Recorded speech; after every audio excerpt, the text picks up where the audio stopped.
El niño con el pijama de rayas, por Jan Boyne. Capítulo 16. El corte de pelo. Hacía casi un año que Bruno había llegado a su casa y encontrado a María recogiendo sus cosas. Sus recuerdos de la vida en Berlín casi se habían esfumado. Cuando hacía memoria recordaba que Carl y Martin eran dos de sus 3 mejores amigos para toda la vida. Pero por mucho que se esforzaran, no lograba recordar cómo se llamaba el otro. Y entonces sucedió algo que hizo que pudiera salir de Auschwitz durante 2 días y regresar a su antigua casa. La abuela había muerto y la familia debía volver a Berlín para el funeral. Allí Bruno se dio cuenta de que ya no era tan bajito como cuando se había marchado, porque podía ver por encima de cosas que antes le tapaban la vista. E incluso en su antigua casa comprobó que podía mirar por la ventana de la buhardilla y contemplar todo Berlín sin necesidad de ponerse de puntillas. El niño no había visto a su abuela desde su partida de Berlín, pero había pensado en ella todos los días. Lo que mejor recordaba eran las obras de teatro que representaban el día de Navidad y en los cumpleaños, y que la abuela siempre tenía el disfraz perfecto para el papel que a Bruno le correspondía interpretar. Cuando pensó que nunca volverían a hacer aquello, se puso muy triste. Los 2 días que pasaron en Berlín también fueron tristes. Se celebró el funeral, y Bruno, Greta, el padre, madre y el abuelo se sentaron en primera fila. Padre llevaba su uniforme más impresionante, el almidonado y planchado con las condecoraciones.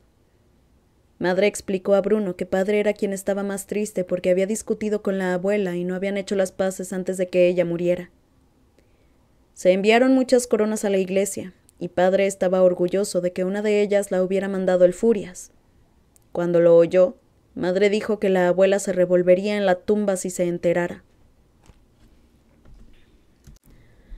Bruno casi se alegró cuando regresaron a Auschwitz.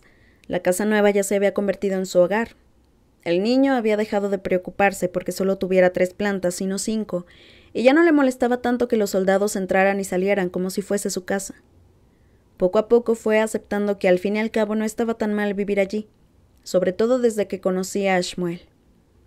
Sabía que había muchas cosas por las que debería alegrarse, entre ellas el que padre y madre parecieran siempre contentos, y ella ya no tuviera que echar tantas siestas ni tomar tantos licores medicinales. Y Gretel tenía una mala racha, así lo llamaba madre, y no se metía mucho con su hermano. Además, el teniente Kotler lo habían destinado a otro sitio y ya no estaba en Auschwitz para hacer enfadar y fastidiar a Bruno continuamente. Su marcha había sido muy repentina, y aquel día padre y madre habían mantenido una acalorada discusión a altas horas de la noche, pero se había marchado, eso seguro, y no iba a volver. Gretel estaba inconsolable. Así pues, otra cosa de la que alegrarse, ya nadie lo llamaba jovencito. Pero lo mejor era que Bruno tenía un amigo que se llamaba Shmuel. Le encantaba echar a andar por la alambrada todas las tardes, y se alegraba de ver que su amigo parecía mucho más contento últimamente, y que ya no tenía los ojos tan hundidos, aunque seguía teniendo el cuerpo extremadamente delgado y la cara de una palidez muy desagradable. Un día, mientras estaba sentado frente a Shmuel en el sitio de siempre, Bruno observó: «Esta es la amistad más rara que he tenido jamás». «¿Por qué?», preguntó Shmuel. «Porque con todos los otros niños que eran amigos míos podía jugar, y nosotros nunca jugamos. Lo único que hacemos es sentarnos aquí y hablar». «A mí me gusta sentarme aquí y hablar», dijo Shmuel.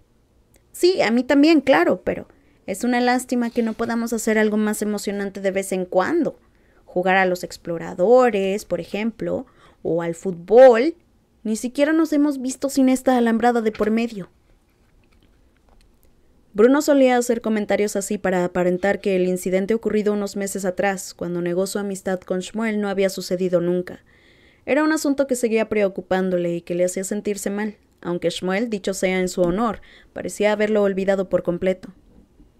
«Quizá podamos jugar algún día», dijo Shmuel, «si nos dejan salir de aquí». Bruno empezó a pensar más y más en los 2 lados de la alambrada y en su razón de ser. Se planteó hablar con padre o madre acerca de ello, pero sospechaba que o bien se enfadarían o bien le dirían algo desagradable acerca de Shmuel y su familia, así que hizo algo muy inusual. Decidió hablar con la tonta de remate. La habitación de Gretel había cambiado bastante desde la última vez que Bruno había estado en ella. Para empezar, no había ni una sola muñeca a la vista. Una tarde, cerca de un mes atrás, por el tiempo en que el teniente Kotler se marchó de Auschwitz, Gretel había decidido que ya no le gustaban las muñecas y las había tirado. En su lugar había colgado unos mapas de Europa que padre le había regalado, y todos los días clavaba alfileres en ellos y se desplazaba en los alfileres constantemente tras consultar el periódico. Bruno pensaba que debía de estar volviéndose loca. Sin embargo, no se burlaba de él, ni lo intimidaba tanto como antes, de modo que Bruno creyó que no sería peligroso hablar con ella. «Hola», dijo llamando con educación a la puerta. Sabía lo furiosa que se ponía si entraba sin llamar. «¿Qué quieres?», le preguntó Gretel, que estaba sentada ante el tocador haciendo experimentos con su cabello. «Nada. Pues vete». Bruno asintió con la cabeza, aunque entró en la habitación y se sentó en el borde de la cama. Ella lo miró de reojo, pero no dijo nada. «Gretel», se decidió el niño al cabo de un rato. «¿Puedo preguntarte una cosa?» «Si te das prisa, sí», contestó ella. «Aquí en Auschwitz todo es...» Empezó, pero su hermana lo interrumpió de inmediato. «No se llama Auschwitz, Bruno», dijo con enojo, como si aquel fuera el peor error cometido en la historia mundial. «¿Por qué no lo pronuncias bien?» «Se llama Auschwitz», protestó él. «No, no se llama así», insistió ella, pronunciando correctamente el nombre del campo. Bruno frunció el entrecejo y se encogió de hombros. «Pero si eso es lo que dije», dijo. «No, no has dicho eso, pero da igual, no voy a discutir contigo», repuso Gretel, que ya estaba perdiendo la paciencia, porque tenía muy poca. «Bueno, ¿qué pasa? ¿Qué quieres saber?» «Quiero saber qué es esa alambrada», dijo Bruno con firmeza, decidiendo que aquello era lo más importante, al menos para empezar. «Quiero saber por qué está ahí». Gretel se dio la vuelta en la silla y miró a su hermano con curiosidad. «¿Pero cómo? ¿No lo sabes?» «No. No entiendo por qué no nos dejan ir al otro lado. ¿Qué nos pasa para que no podamos ir allí a jugar?» Su hermana lo miró fijamente y de pronto se echó a reír, y no paró hasta que vio que Bruno seguía con expresión muy seria. «Ay, Bruno», dijo entonces con infinita paciencia, como si no hubiera en el mundo nada más evidente que aquello. «La alambrada no está ahí para impedir que nosotros vayamos al otro lado. Está para impedir que ellos vengan aquí». El niño reflexionó sobre aquello, pero no sacó nada en claro. «¿Pero por qué?», preguntó. «Porque hay que mantenerlos juntos», explicó Gretel. «¿Con sus familias, quieres decir?» «Bueno, sí, con sus familias, pero también con los de su clase». «¿Qué quieres decir?» Gretel suspiró y sacudió la cabeza. «Con los otros judíos, Bruno. ¿No lo sabías? Por eso hay que mantenerlos juntos. No pueden mezclarse con nosotros». «Judíos», repitió Bruno, experimentando con la palabra. Le gustaba cómo sonaba. «Judíos», repitió. «Toda la gente que hay al otro lado de la alambrada es judía». «Exacto», confirmó Gretel. «¿Nosotros somos judíos?» Gretel abrió la boca como si le hubieran dado una bofetada. «No, Bruno», exclamó quedamente. «No, claro que no, y eso no deberías ni insinuarlo». «¿Por qué? Entonces, ¿qué somos nosotros?» «Nosotros somos...», empezó Gretel, pero tuvo que pararse a pensar. «Nosotros somos...», repitió, pues no estaba muy segura de la respuesta. «Mira, nosotros no somos judíos», dijo al final. «Eso ya lo sé», replicó Bruno con frustración. «Lo que te pregunto es qué somos si no somos judíos». «Somos lo contrario», dijo Gretel rápidamente y se quedó muy satisfecha con su respuesta. «Sí, eso es. Nosotros somos lo contrario». «Ajá. Vale». Bruno se alegró de entenderlo por fin. «Y los contrarios vivimos en este lado de la alambrada y los judíos viven en el otro». «Exacto, Bruno». ¿Es que a los judíos no les gustan los contrarios?» «No, es a nosotros a quienes no nos gustan ellos, estúpido». Bruno frunció el entrecejo. A Gretel le habían dicho infinidad de veces que no debía llamarlo estúpido, pero aún así, ella seguía haciéndolo. ¿Y por qué no nos gustan? Preguntó. Porque son judíos. Ya entiendo. Los contrarios y los judíos no se llevan bien. Exacto, dijo Gretel, que había descubierto algo raro en su cabello y estaba examinándolo minuciosamente. Entonces, ¿por qué no va alguien a hablar con ellos y...? Bruno no pudo terminar la frase porque Gretel soltó un grito desgarrador, un grito que despertó a Madre de su siesta y la hizo irrumpir en la habitación para averiguar cuál de sus dos hijos había matado al otro.